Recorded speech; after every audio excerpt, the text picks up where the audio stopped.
ಸಂಘದ ಸಭೆಯಲ್ಲಿ ಗಲಾಟೆ, ಗಾಳಿಯಲ್ಲಿ ಗುಂಡು ಹಾರಿಸಿದ ವ್ಯಕ್ತಿ. ಬೆಳಗಾವಿ ಜಿಲ್ಲೆಯ ಬೈಲಹೊಂಗಲ ಪಟ್ಟಣದಲ್ಲಿ ಸಂಘದ ಸಭೆ ವಿಚಾರಕ್ಕೆ ಗಾಳಿಯಲ್ಲಿ ಗುಂಡು ಹಾರಿಸಿದ ಆರೋಪ ಮಾಡಿದ ಘಟನೆ ನಡೆದಿದೆ. ಗಲಾಟೆಯಲ್ಲಿ ಶಿವು ಕೋಲ್ಕಾರ್ ಸೇರಿ ಮೂವರಿಗೆ ಸಣ್ಣಪುಟ್ಟ ಗಾಯಗಳಾಗಿದ್ದು, ಬೈಲಹೊಂಗಲ ಸರ್ಕಾರಿ ಆಸ್ಪತ್ರೆಗೆ ದಾಖಲಿಸಿ ಚಿಕಿತ್ಸೆ ಪಡೆಯುತ್ತಿದ್ದಾರೆ.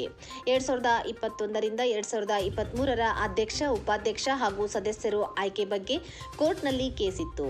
ಹಾಗಾಗಿ ಅಧ್ಯಕ್ಷರ ಆಯ್ಕೆಗೆ ಅವಕಾಶ ನೀಡಬೇಡಿ ಎಂದು ಶಿವು ಕೋಲ್ಕಾರ್ ಮತ್ತು ಸಂಘದ ಕಾರ್ಯದರ್ಶಿ ಮಲ್ಲಿಕಾರ್ಜುನ್ ಬಾಜಿ ಎಂಬುವರಿಂದ ಪೊಲೀಸ್ ಠಾಣೆಗೆ ದೂರು ನೀಡಲಾಗಿದೆ. ಆದರೆ ಗಂಗಾ ಮತಸ್ಥ ಸಮಾಜದ ಹಿರಿಯ ಮುಖಂಡ ಮಲ್ಲಪ್ಪ ಮುರುಗೋಡ್ ನೇತೃತ್ವದಲ್ಲಿ ನಡೆದ ಸಭೆಯಲ್ಲಿ ಎರಡು ಗುಂಪುಗಳ ನಡುವೆ ಗಲಾಟೆಯಾಗಿದೆ. ಈ ವೇಳೆ ಮಲ್ಲಪ್ಪ ಮುರುಗೋಡ್ ಗಾಳಿಯಲ್ಲಿ ಗುಂಡು ಹಾರಿಸಿದ್ದಾರೆ ಎಂದು ಶಿವು ಎಂಬುವವರು ಆರೋಪಿಸಿದ್ದಾರೆ.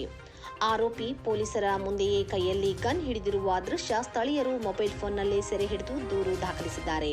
ಘಟನಾ ಸ್ಥಳಕ್ಕೆ ಆಗಮಿಸಿದ ಪೊಲೀಸರಿಂದ ಪರಿಸ್ಥಿತಿ ತಿಳಿಗೊಳಿಸಲಾಗಿದೆ. ಬೈಲಹೊಂಗಲ ಪೊಲೀಸ್ ಠಾಣಾ ವ್ಯಾಪ್ತಿಯಲ್ಲಿ ಘಟನೆ ಸಂಭವಿಸಿದೆ.